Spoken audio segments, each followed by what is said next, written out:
This is episode 78 of the Real World Wellness Podcast. Hi everyone, I'm Christine Lehman, a nutritional therapy practitioner and the reverse diabetes coach, which is also the name of my website.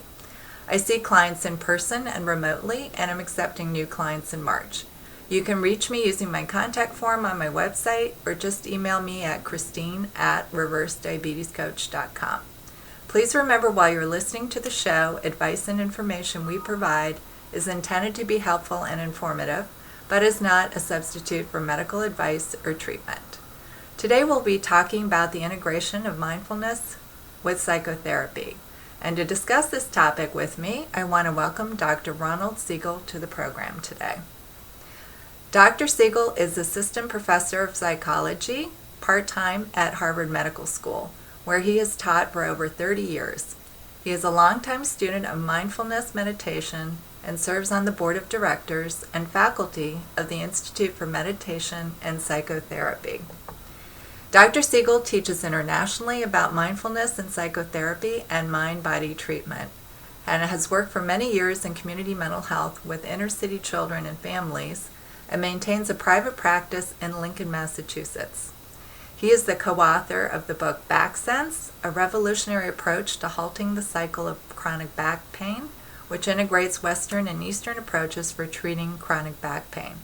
He is the co-editor of the acclaimed books for professionals, Mindfulness and Psychotherapy and Wisdom and Compassion in Psychotherapy, Deepening Mindfulness in Clinical Practice, and he is also the co-author of the new professional text, Sitting Together, Essential Skills for Mindfulness-Based Psychotherapy. So you've been obviously a prolific writer.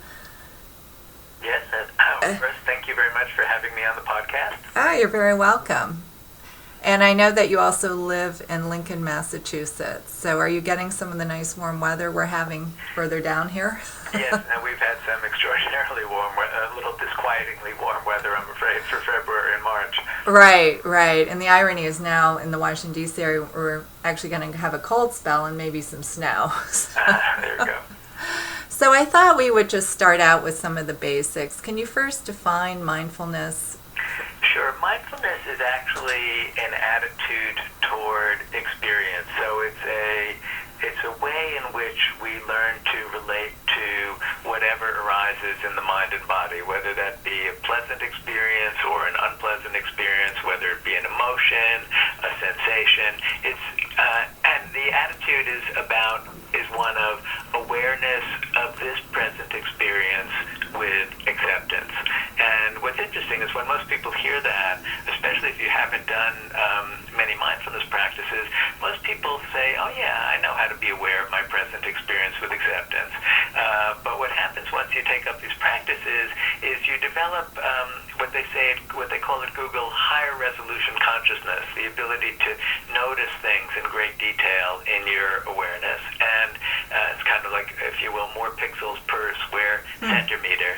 And with that enhanced awareness, we start to notice that a great deal of the time, our minds are actually lost in the thought stream. They're thinking about the past, thinking about the future, strategizing how to feel good, strategizing how to avoid discomfort, and that it's actually a relatively rare thing to be aware of present experience with acceptance. In fact, people who practice mindfulness with some intensity, they'll say, oh yeah, once I sat a 3-week silent retreat, and for about 15 seconds or so, I was sitting on a grassy knoll, and I was actually aware of my present experience with acceptance, and then that passed like all other phenomena pass. So what we find is, while it's a very simple attitude to describe, it actually takes some training to develop this attitude toward experience.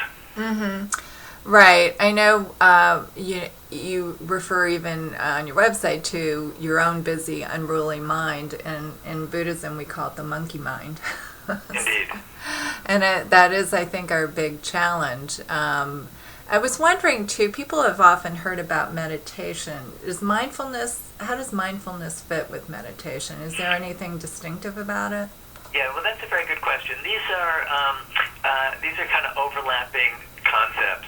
Meditation refers to any deliberate activity of mind training that involves a kind of contemplative focus to it. And there are many different forms of it. There's, for example, Christian or Jewish meditative practices or Islamic meditative practices that involve reading scripture and thinking about the meaning of the scripture and seeing how it moves you.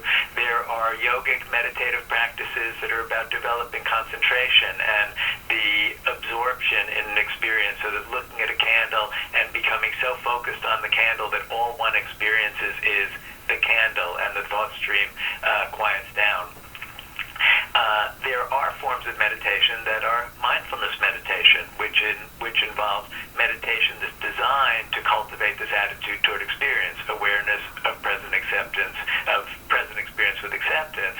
But it also turns out that there are many other ways to cultivate mindfulness that are not formal meditative practices. In other words, one can take a walk and simply deliberately incline one's attention toward the feeling of the feet on the ground, the wind blowing on one's face, the clouds, the sky, and you could call that a meditative practice, but in other ways it's not a formal practice in which you're taking time out of your day to do something contemplative. You're simply inclining your attention in a different way. So mindfulness is an attitude toward experience. There are mindfulness practices that are designed to cultivate this, and some of those practices are forms of meditation. Mm-hmm. Yeah, that's really interesting. And one of the things I was wondering about, I know when I practice meditation, I focus on the breath. And that's, I think, just one tool. Is that how you see it? Well, let's talk about mindfulness practices more broadly and put it in that context. Mindfulness practices are things we do to try to develop this attitude toward experience, awareness of this experience with acceptance. And here we can see a kind of analogy to physical fitness. Physical fitness is strength, endurance, and flexibility. What we do to develop physical fitness are exercise routines. We may go to the gym, go bike riding, go jogging. The exercise routine is not the physical fitness, it's a means to develop that physical fitness. So mindfulness practices are deliberate activities that we engage in order to cultivate this attitude toward experience. And they fall into different categories. There are some that are formal practices where we actually take time out of our day to cultivate mindfulness. And here again, we can see with physical fitness that there's an analogy. If you want to get physically fit in a serious way, you would probably take some time out of your day to go to the gym.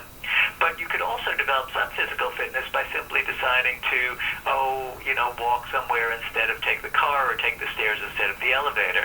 And we have an equivalent here in developing mindfulness as well, which are called informal practices, which are things we do during the day, and we simply decide to do them in a more mindful fashion, like taking a shower and actually feeling the shower, or eating lunch and actually tasting lunch. Mm-hmm. So there are so one of the meditative practices involves paying attention to the breath. But the breath is actually only one of many objects of awareness that we can pay attention to. We could pay attention to sounds. We could pay attention to the sensations, let's say we're sitting, of our body contacting the chair. We could pay attention to the sensations of the air touching our body. We could pay attention, for example, to a mantra, a phrase that's repeated deliberately in the mind. So there are many objects of awareness we could choose, one of which is the breath. What unites all of these in all mindfulness practices is almost all mindfulness practices begin with some activity in which we begin to train our attention out of the thought stream and toward some sensory experience, some sensation which is happening right here and right now. And the breath is one of those sensations that we might choose to use. Mm-hmm. I think also using the breath has a calming effect. I mean, I know in Buddhism we talk about calm abiding. Is that part of what you're going for? Is to have kind of a calming effect on the person? It often does, but here's where we run into an interesting question or tension in the use of mindfulness practices, because many people are attracted to mindfulness practices feeling, hey, I'm so stressed out, I'd really like to relax. indeed, relaxing or being calm is very pleasant when we're stressed out, so there's nothing wrong with that. And indeed, when we begin to pay attention to the breath and step out of the thought stream, one of the effects of that is usually a calming down of our psychophysiological system. Mm-hmm. But that's really actually only one of the functions of mindfulness practice.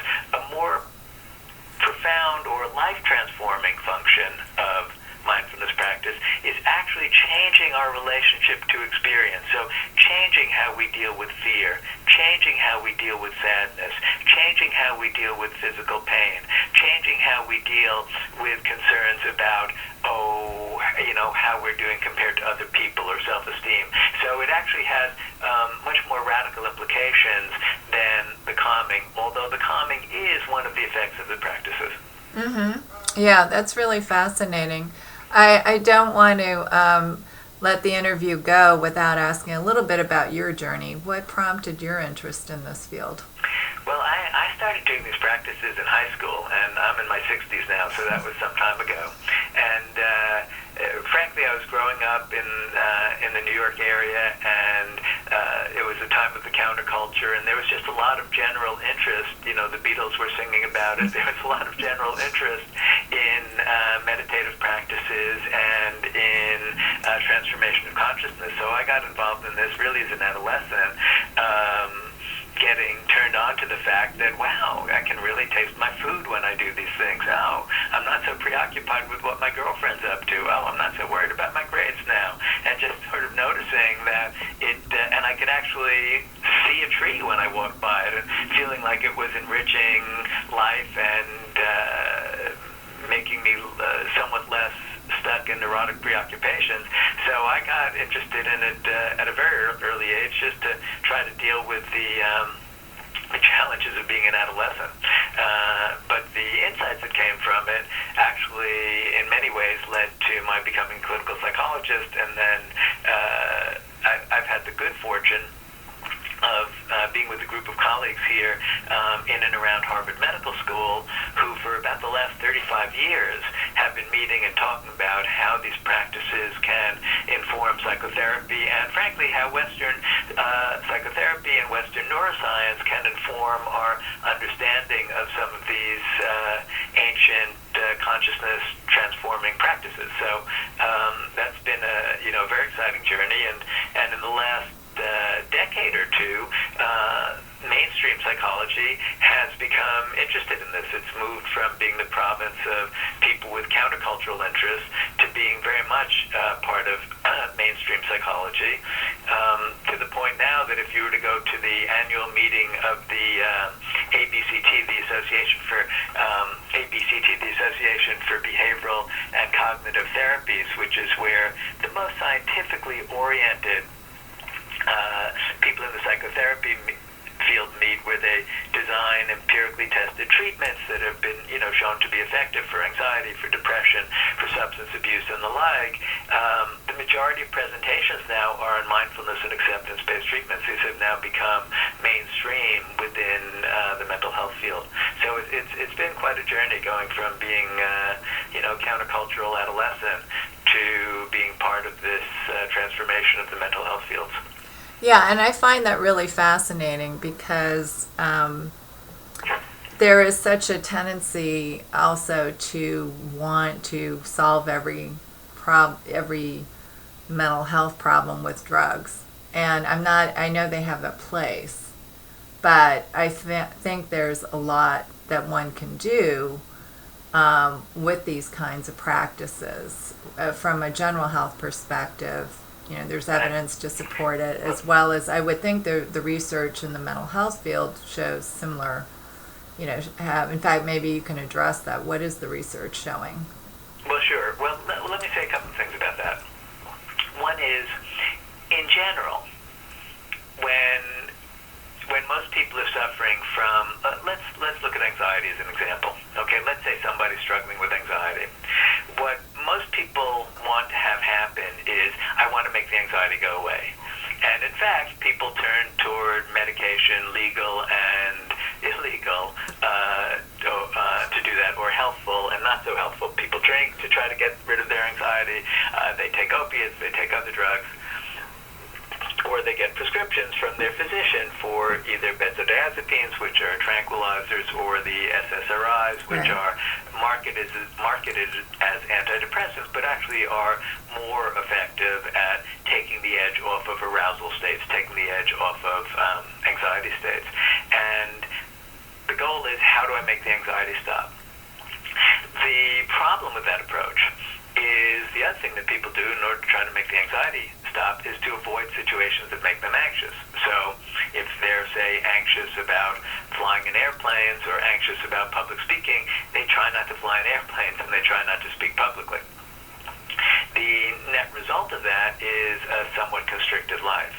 So you've kind of got two strategies. One is, let's kill it in some way with medication, or let's avoid things that will make me anxious.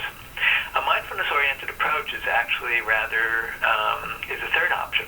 A mindfulness-oriented approach is about, can I learn to increase my capacity to feel anxiety and not fight it, and simply allow it to be there? There's an interesting interview I once heard. It was between an astronaut and an actor who was going to play the astronaut in a movie. And the actor was saying, help me understand what your experience was, because I never would have had the courage to go up in one of those early rockets. I would have been terrified. And as an aside, I actually had an opportunity to do some work for NASA, National Aeronautical and Space Administration. That sounds fancier than it was. I was working with the mental health professionals who help the staff at NASA with their emotional difficulties. But I got to be at the Kennedy Space Center and got to be behind the scenes. And what I didn't realize as a kid watching the space program was that in our attempt to get a man into space early on, the United States attempt, because we were in a competition with the Soviet Union, we didn't have the infrastructure. We just didn't have rockets to do this, and the Soviets were ahead of us in this. But what the people at NASA figured out was what we did have was a large arsenal of intercontinental ballistic missiles with multiply targeted nuclear warheads. And what the NASA people figured out how to do was they said, well, we'll take the nuclear warheads off of the rockets and we'll craft a capsule that fits right on top of the pre-existing rockets. And those early Mercury capsules were of a certain size to fit right on top of an intercontinental ballistic missile. Now, the astronauts were all Air Force guys, so they knew they were being strapped on top of an intercontinental ballistic missile and shot into space. So this was not something one could do without feeling fear. And what the astronaut said to the actor was, he said, I think you misunderstand courage. Courage isn't about not feeling afraid. Courage is about doing what the situation calls for as you feel your fear. And that's the direction we move in when we start to practice mindfulness. It's not about not feeling fear, or not feeling sadness, or not feeling anger, or not, for that matter, feeling longing, or joy, or sexual arousal, or anything. It's about opening to all of these different emotional experiences without resisting them. Because what we find is, in all forms of psychological disorders, the key mechanism in the disorder is the attempt to not feel some kind of discomfort. In the case of anxiety, it's trying not to feel that unpleasant arousal state, which is anxiety. In the case of substance abuse, let's say, I invite your listeners, if any of your listeners ever drink alcohol, to ask, well, why do you drink alcohol? Is it entirely for the taste? And, even though we have the most flavorful at the local bar, most of us don't drink alcohol for the taste. We do it because we want to change one state of mind that's unpleasant into another state of mind that's more pleasant. Let's say, we've had a stressful day at work, and, we're tense and feel all twisted up inside, and we think, a glass of wine right now might just help me to settle down. Or we're going to go to a party, and there are going to be people there who we don't know. Or worse, people there who perhaps we do know. And we think, a drink wouldn't be the worst idea. It's trying to change one state of mind, in this case a more tense state, into a more relaxed state. And it's actually, if you do that from time to time, it's not a problem. But if you do it habitually and compulsively, you have a substance use problem. So we start to see that in so many disorders that affect human beings, it's the attempt to not feel something unpleasant that's actually at the heart of the problem. And with mindfulness, what we're doing is increasing our capacity to feel the unpleasant state and not fight it. And when we discover how to do that, we discover that we feel the unpleasant state, but we suffer a great deal less. And so this is a somewhat different approach than the approach that's usually done with, say, medications that are designed to get rid of the unpleasant state. Now, that said, there are some people who are in some circumstances where they're so overwhelmed by the unpleasant state that indeed the medications are a helpful adjunct in their learning how to work with the difficulty. But the take-home point here is trying to get rid of unpleasant states is actually how we get ourselves stuck in a lot of suffering, and mindfulness practices are about being aware of present experience with acceptance, which means learning how to turn toward the unpleasant state and relate to it differently. Yeah, and this is rather timely for me personally because I broke my wrist 6 weeks ago, and the doctor immediately wanted to, prescribe Percocet. And I admit in the beginning I was grateful for it, but I realized that at the dose that he would have recommended and the frequency, it was almost mind altering. It really can mess with your head. And so I started cutting back on it like very quickly. And but having said that, what I find is at night I take a quarter of a pill sometimes just to do what kind of you're talking about, because while you're lying in bed, you're often much more aware of the pain and the discomfort.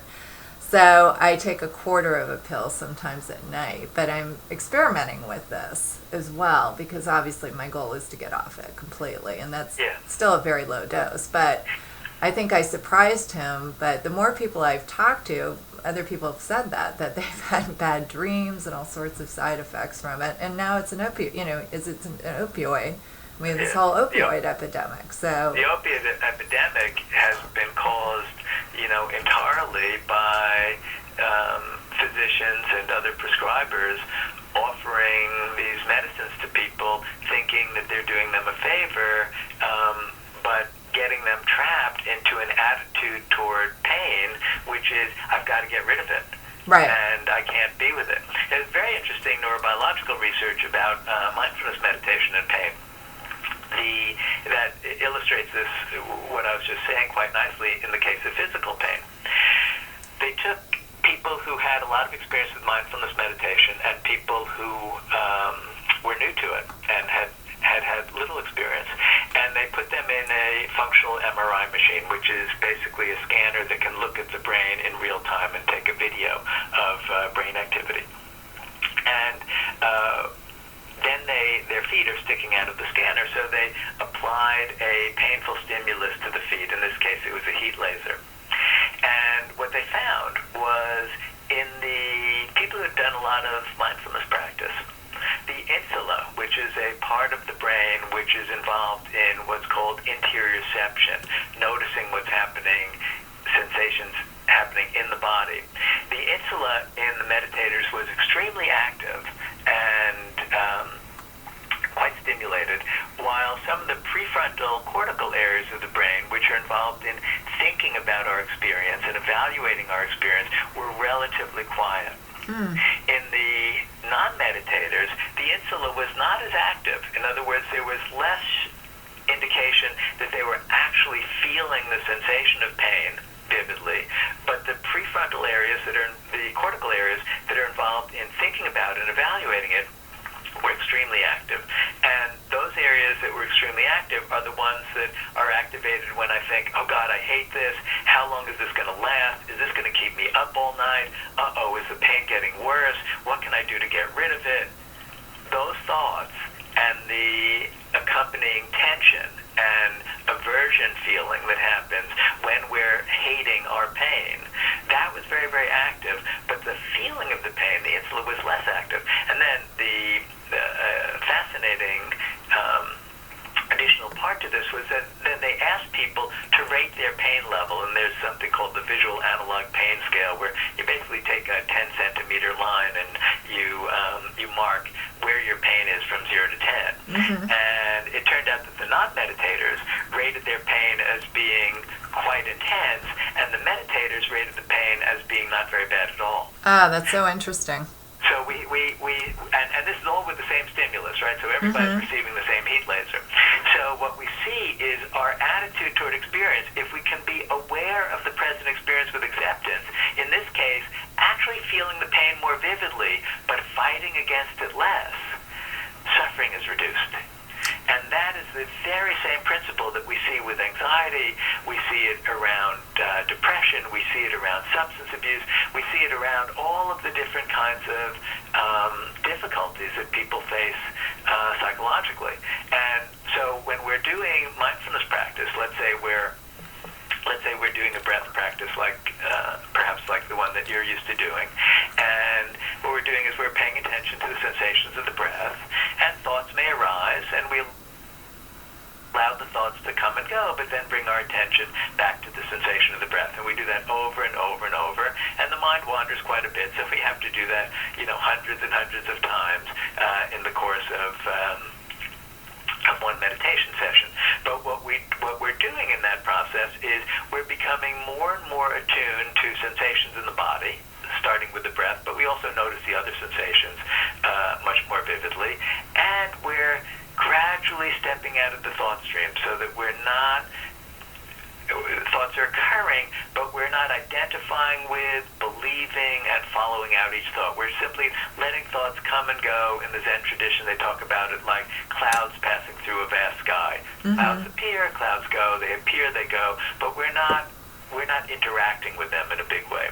And as we train the mind to do this, and as we train the brain to do this, what happens is all of the resistance to experience starts to settle down. So to go back to the pain experiment, the thought of, oh God, when's this going to stop? This hurts so much. How many times are they going to do that? Those thoughts come and go, and we're not so identified with them, so we're not getting so agitated with them. And then the suffering starts to drop away. There's there's a very famous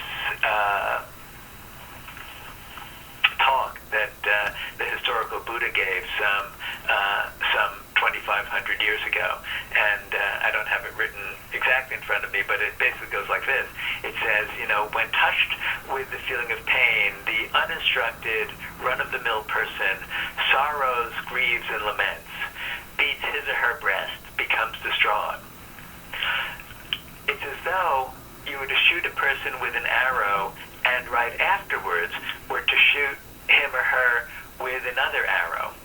And the first arrow is simply the moment-to-moment experience of pain. Now that's unavoidable in life. But the second arrow, sorrow, grieving, and lamenting, protesting it, trying to get it to stop, tensing up against it, that is actually under our control. And we can train ourselves not to do that. And when we train ourselves not to do that, suffering is reduced. And that's the powerful promise of mindfulness practices that go quite beyond the relaxation, because you can get relaxation by doing an aerobic workout, and that's wonderful. You can get it from doing yoga stretches, and that's wonderful. But you can get a really profound transformation and reduction in suffering if you start to change your relationship to all experience. You use the term acceptance, and I'm wondering if that's similar to tolerance. And going back to the pain issue, one thing I've had to learn to do, or I'm trying to do at least, is I have physical therapy 3 times a week. And if anyone who's been through physical therapy knows that they will push you beyond what you normally would want to even tolerate, to be honest. But that's part of regaining mobility and full range of motion. So I'm pleasantly surprised and happy pleased that I've been my pain tolerance has really gone up, and my anxiety about it has gone down. And so I was just wondering if the word acceptance is similar to that kind of tolerance. They're very closely related, that as we learn more acceptance, our tolerance increases. Tolerance is interesting as a word because tolerance has embedded in it a sense that we don't like it, but we're putting up with it. Right. And that's, I think, one level of acceptance. Another level of acceptance is where the impulse to not like it, which is still an impulse to want to push it away or get it to stop, where that's actually not activated. Where we're really just allowing it to be. Now, depending on the level of pain, that's easier or harder to do. Like we could do a very simple experiment, and your listeners can do it now if they're not driving or something, which is to take the fingernail of one hand and dig it into the thumb of the other hand a little bit, just to create a little bit of pain. And close your eyes so you can actually feel the pain. Don't draw blood or anything, but just, get some pain. And see what happens if you first take an attitude of tensing up against it, like, I hate this. When's this going to stop? Oh, God. Let me get rid of this. Try that. And then shift and try just breathing with it. And kind of allowing it to be there and just feeling the pain sensations. But kind of open your heart and don't fight it.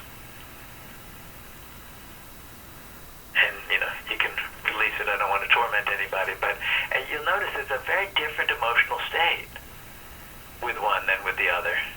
And the pain is there in both situations. But when we're approaching it with a kind of loving, open-hearted acceptance, we don't suffer as much. It's a different experience. And one can train oneself to do that at greater and greater levels, to do that in the presence of greater and greater levels of discomfort. And while this is useful for physical pain, it's extremely useful for emotional pain, because it's our attempts to avoid emotional pain that get us into so much trouble. If we think, for example, one of the other things that mindfulness practices are designed to help us with is our preoccupation with ourselves. One thing that we notice when we take up these practices is all day long we're thinking about ourselves. In fact, the neurobiologists say that when we're not involved in some goal-oriented activity, like making dinner or doing work for our jobs, and the mind is just kind of drifting, it's mostly thinking about ourselves, thinking about how we're doing, thinking about what will make us happy or make us unhappy, and thinking about how other people think about us. Wondering, how we seem to others. And most of us become quite involved in comparing ourselves with one another. We talk about this colloquially as having good or bad self-esteem. But all day long we're thinking, how am I doing? Am I doing well at what I'm doing? Am I not doing well at what I'm doing? Right now I'm doing this podcast and I'm thinking, am I communicating well? Am I not communicating well? Am I talking about the things that are optimal to talk about? Am I not talking about things that are optimal to talk about? And you've probably got similar thoughts going through your mind about, am I asking the right questions? Is this going in the right direction? Etc. Now, some of this, of course, is useful for refining what we're doing and doing a good job at what we're doing. But a big overlay of it is about, feeling good enough or not, feeling good about ourselves or not. And we all pick different realms that this matters to us in. For one person it's, who's got more money. For somebody else it's who's more intelligent. For someone else it's who's more worldly, or who's more artistic, or who's more creative, or who's got more friends, or who is a nicer person, or a more moral person, or who has the better looking or better behaved or more successful spouse, or the better looking, better behaved or more successful children, and on and on and on. There are so many areas where we make these kinds of social comparisons. Excuse me. And I'll often talk to groups about this and ask, so who always wins in these social comparisons?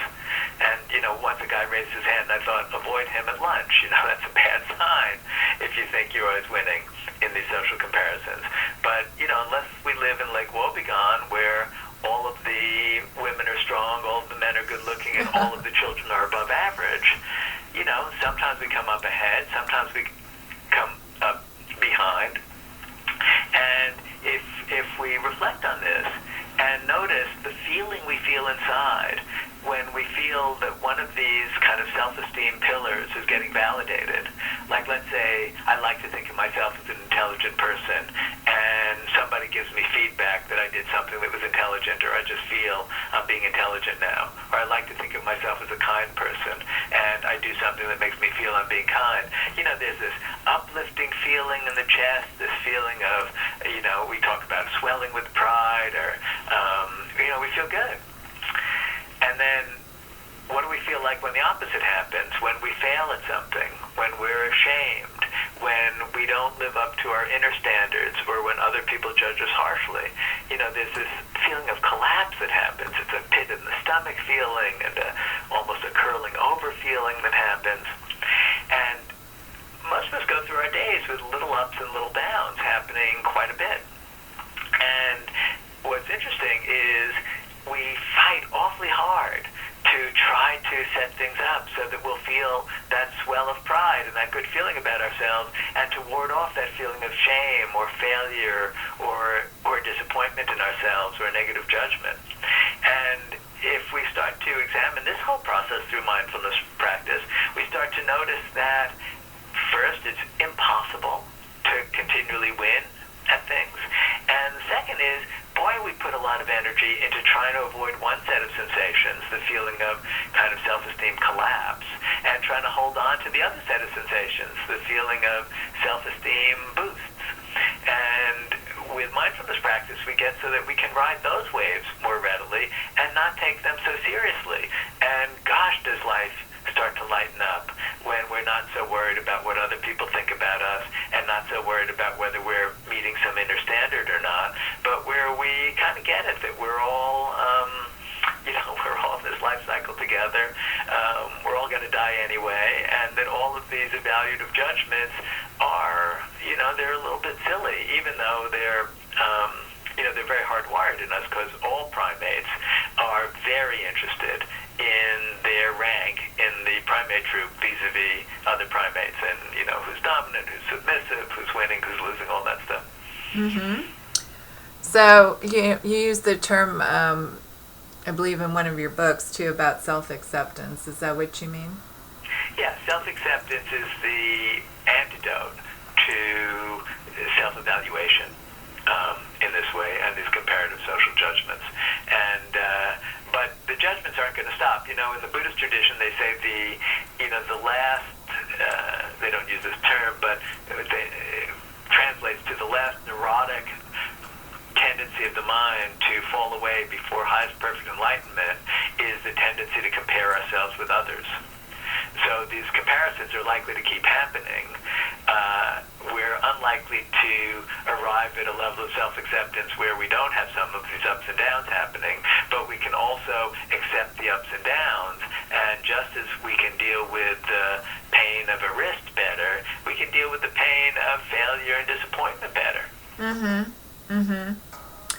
So I wanted to ask a little bit more about how you integrate mindfulness into your psychotherapy practice, and perhaps you can give us some stories or examples of some patients that you've helped with that. Sure. Well, there are many ways to do this. My colleagues and I, when we train others in this, talk about, there's three levels to it. First is just what happens when any psychotherapist or anybody who works with other human beings starts to take up these practices, him or herself. So, it helps us to be more present. Being in the role of a psychotherapist has its challenges, not the least of which is, some people come in to tell us about wonderful new events in their lives and promotions and their kids getting married and things like that.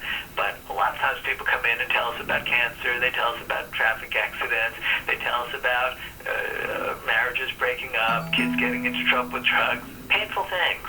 And, the first way we start using these practices is just to allow ourselves as psychotherapists to be more present and to be able to open to these painful experiences with an open heart so we can really be with people in their suffering. The second way that this starts to affect psychotherapy is models of treatment change when we understand this, when we do these practices ourselves. For example, there's a school of psychotherapy that has a lot of empirical support for it called cognitive behavior therapy. And traditionally, cognitive behavior therapy is about changing maladaptive, irrational thoughts, I'm no good, or I'm stupid, or nobody would ever love me if they knew what I'm really thinking and feeling, those kinds of thoughts, into adaptive ones, into more rational thoughts. But that starts to shift when you take up mindfulness practices, because you start to see that all thoughts are a bit unreliable. All of our thoughts are based on our particular culture and our mood of the moment, and you start to hold all thoughts more lightly. So the way in which one does psychotherapy starts to change. And then there are some people who are actually going to teach these practices to them because they would like to learn them, and they get it that they're being tortured by their thoughts and that they're spending a lot of their life trying to resist one feeling or another. So I'll give you an example of a fellow who I've worked with for some time who has he had a difficult childhood because he had a dad who was very narcissistic and very self-involved. And he kind of put his son in a bit of a double bind, because on the one hand, his son had to always be high-achieving to reflect well on the dad, but his son could never rise above the dad in any area, because that would threaten the dad's self-esteem, and the dad had very fragile self-esteem, as many narcissistic people do. So he was always feeling inadequate on the one hand, and feeling desperately like I have to be a winner in all things that I do. And, in this case, mindfulness practice was about simply learning how to notice all of these thoughts of self-evaluation coming, noticing that in every interaction with another person, there's this thought of, am I good enough? And who's winning? And here's one of these guys who couldn't let a slight go without addressing it in some way, whether it was, somebody passing him inappropriately on the road or treating him less than perfectly honorably in business. Is the idea of, I have to stand up for myself, because that was one of the rules he learned. And just seeing this through mindfulness practice became useful. He started noticing, oh my gosh, I spent my entire days trying to prove to myself that I'm good enough. Mm-hmm. The other thing he started using the practice for was to deal with the really deep pain and disappointment that came from gradually shifting from thinking, well, my dad's the greatest dad on earth, and if only I could be as strong and smart as he was, which was really his childhood view, to starting to notice, oh my God, my dad is, has trouble with relationships, is terribly insecure himself, and never really loved me very much. Wasn't able to, because he was too busy with his own, trying to build up his own self-esteem, and the kind of painful disappointment in that, and that painful feeling of not feeling loved. He started being able to use the mindfulness practice to be able to feel that as well. Mm-hmm. So it works on two levels. It works on the level of both exposing the patterns of our life, helping us to see our life more clearly, and having an increased ability to accept and tolerate difficult feelings as they come up. And this particular person I'm talking about had turned to substances a lot to get by, to deal with his constant anxious feelings about how others are judging him, and to deal with all of the feelings of disappointment about past failures. And he drank too much to do that, and eventually, with using mindfulness practices, he was able, instead of drinking to make these feelings go away, he was able to feel them and realize that, they're painful, but they pass. And then when they pass, there's a kind of lightening and ability to, enjoy simple things in the moment that he had never been able to experience before because he was so busy fighting off these feelings and believing in these thoughts that were guaranteed to mire him in suffering. Mm-hmm. And I assume that was a process, if you don't mind me asking. How long did that take? Years. Yeah. It was a process. It took years. And it's still a work in progress, actually, as all of our lives are. But the radical transformation from drinking to get rid of all the insecurities and trying desperately not to notice reality and not to feel certain feelings toward getting curious about feelings and wanting to open to them, and not turning to substances to deal with it, that was a very profound transformation. Mm-hmm. Absolutely. It sounds very positive, healthy. Yeah. One. I was wondering also if you're familiar with the Mindfulness Stress Reduction Program. And it's called Mindfulness-Based Stress Reduction. Mindfulness-based. That was introduced in the 1990s by a fellow named John Kabat-Zinn. And Dr. Kabat-Zinn actually was a scientist at the University of Massachusetts Medical School here it happens to be in Worcester, Massachusetts. And he wasn't a clinician. He's not a mental health professional or a psychologist, but I'm trying to remember now whether it was cell biology or biochemistry that he was doing research in and teaching there. But he was one of the group of us who started doing these practices when we were kids. He's a little bit older than me. He had been doing it before I was. And he had found these practices mindfulness practices to be profoundly transformative personally. And here he was at a medical school, and one thing you see if you get anywhere near the healthcare field is that a tremendous proportion of medical resources are spent to help people with stress-related disorders. Things like upper gastrointestinal distress, lower gastrointestinal distress, chronic backaches, chronic neck aches, knee pain, shoulder pain, temporomandibular joint disorder, eczema, certainly insomnia, sexual dysfunctions. There are so many things that bring people into their primary care doctor's offices that are really stress-related disorders. I'm not saying that these disorders can't have independent medical causes. Of course, any of them can, but in the vast majority of cases when these things become chronic, they have a stress-related component. And John was thinking, these practices had been so powerful for him personally.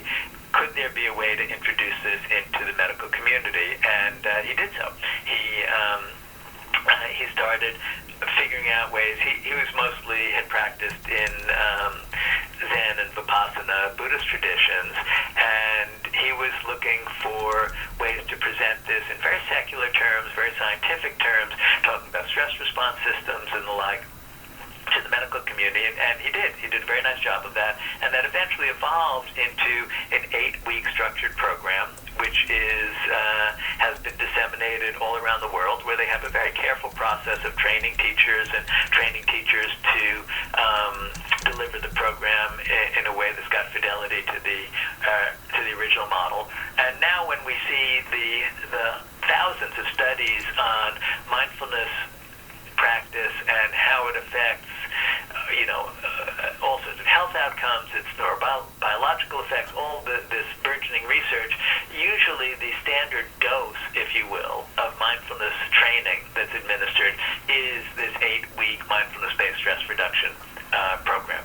And it's not a psychotherapy per se, it's really a training in mindfulness practice that can be disseminated easily to people, and that doesn't have any religious overtones to it.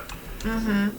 And I was wondering whether it's this program or the work that you do, have you found that mindfulness is helpful for people with traumatic stress experiences, more, if you will, I don't know, profound is the right word, but perhaps more severe trauma. It could be post-traumatic stress disorder or the syndrome. Well, this is an area where, yes, it can be quite useful, but one has to proceed cautiously. Because mindfulness practices actually do two things simultaneously. On the one hand, as I've been mentioning, they increase our capacity to be with painful experience. So as you put it in terms of pain tolerance, they increase pain tolerance, they increase our capacity for acceptance.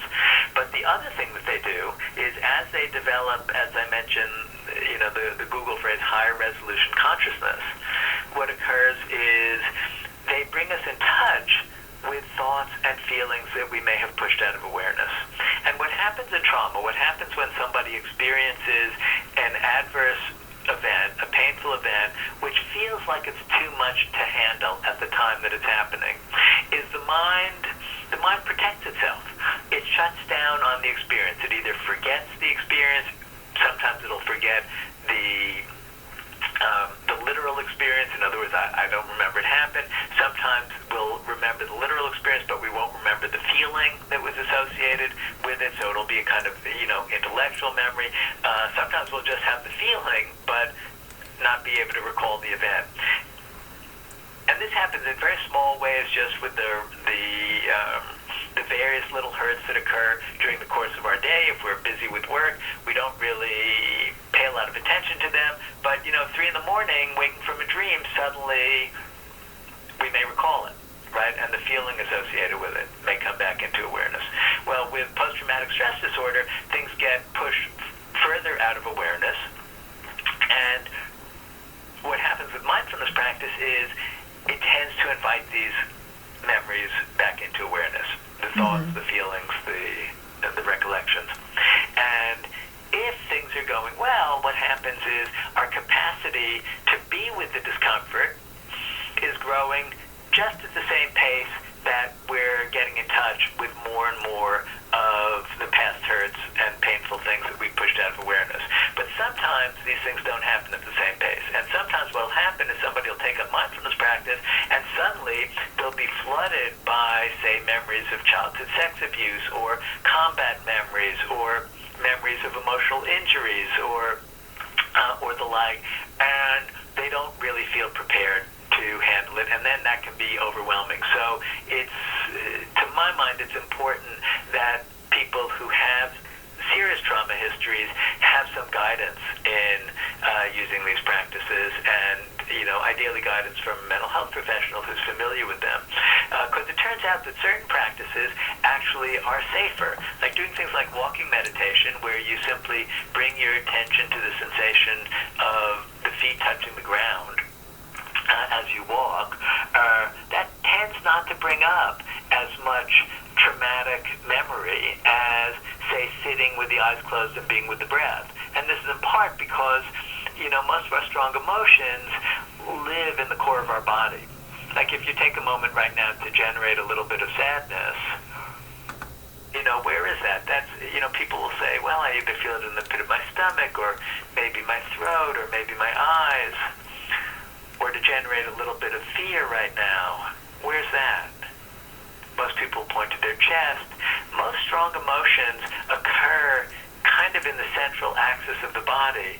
Very few people, if you ask them about sadness or fear of anger, will say, I feel it in the soles of my feet. Right? So when we bring our attention to the soles of our feet, we're less likely to be bringing back into awareness some of the more painful things that we push out of awareness. So this is an area where it absolutely can be helpful, because it can help to bring this stuff up and help us to integrate it, so we're no longer blocking it out or afraid of it, but timing and pacing is important. So just briefly before we close out, what other conditions would you recommend mindfulness, or do you find mindfulness effective in your practice? The research literature is pretty clear. Mindfulness practices are very helpful for all sorts of depression, including major depressive disorders, although in the case of major depressive disorders, it seems to be most effective to teach people mindfulness practices between episodes. In other words, when they're not deeply depressed, and that allows them to have a less likelihood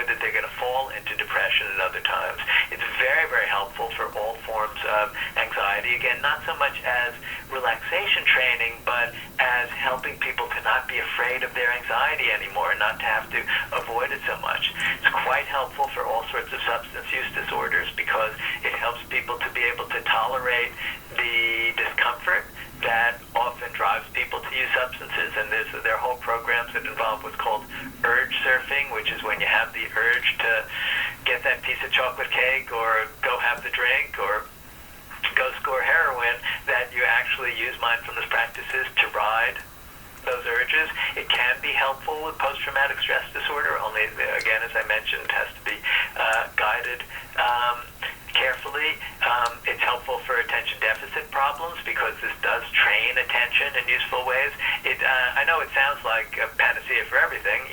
All of these things are processes. It's not like, instant cure. But it turns out that this attitude toward experience is helpful in working with virtually everything that ails us psychologically. Mm-hmm. No, I think that's very true, and I've certainly had a glimpse of it in my own life. And I would love to see more practitioners utilize it in their toolbox. Well, it's happening. I mean, it's very interesting to see this going so mainstream. 60% of medical schools now offer mindfulness training to physicians in training. That's fantastic. That's pretty good. Yeah. That's pretty radical. Yeah, absolutely. And so I wanted just to just briefly mention, too, that you have written a book about chronic pain and back pain. Was there a particular reason you chose to focus on that? Oh, well, I got into that as a patient about nearly 30 years ago. Now I spent 4.5 months flat on my back with a herniated disc diagnosis, and it's a long story. It's explained in the book, but it turned out that in my case, which is not unusual, while there was a herniated disc, the herniated disc was not actually what was causing the pain. What was causing the pain was a lot of muscle tension and fear, including, in large measure, fear generated by the diagnosis of having a herniated disc. And it turns out that I'm not alone in this, and this is why the medical profession has shifted over these 30 years from telling people to, lie down and rest to telling people to go to the gym as a way to work with chronic back pain, because most chronic back pain turns out to be what we call psychophysiological, in which fear of the pain, fear of the disorder, fear of movement, or other emotional stressors tighten up our muscles. The tight muscles hurt, and that causes the pain. And then when we become frightened, that increases the tension, which increases the pain, and people get locked into that. So that's another podcast, I think. But right. But yeah, I got into it as a patient.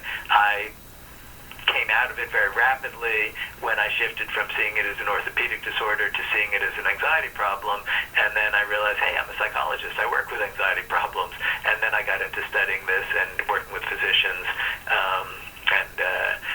The Back Sense book is a kind of step-by-step guide to use mindfulness practices along with aggressive rehabilitation to work one's way out of the chronic back pain. Well, it sounds really helpful and fascinating, and I will be sure to include the link to that as well in the show notes. But can you tell listeners how to find you if they want to contact you or buy one of your books? Sure. I mean, if you're interested in this topic, the book that I wrote for general audiences is called The Mindfulness Solution: Everyday Practices for Everyday Problems, and there's a website associated with that, which is mindfulness-solution.com, and I think you're going to offer a link so you can just click on that. Right. And what that does is it explains how to establish a mindfulness practice, how to build it into your life, what the different choices are in structuring a regular mindfulness practice, and then it goes through how to use mindfulness practices to work with anxiety, to work with depression, to work with interpersonal problems, to work with addictions and substance problems, even to work with the things like chronic pain and the indignities of aging. So all the topics that we've touched upon here are explained in some depth, and it's an inexpensive paperback, and the feedback I've gotten is many people have used it to be able to establish a mindfulness practice and to use it to work with difficulties, and a lot of clinicians use it to guide their work with patients patients with these kinds of difficulties. Mm-hmm. Well, that's great. And I would definitely love to have you back on the show at a later date. I want to thank you so much for being on today's show. You're welcome. Thank you for having me. My pleasure. Next episode, the eagerly awaited interview with Robb Wolf about his new book, Wired to Eat, will be featured on episode 9, and that will be released on Thursday, March 16th. So stay tuned for that episode, everyone. Have a great, healthy week.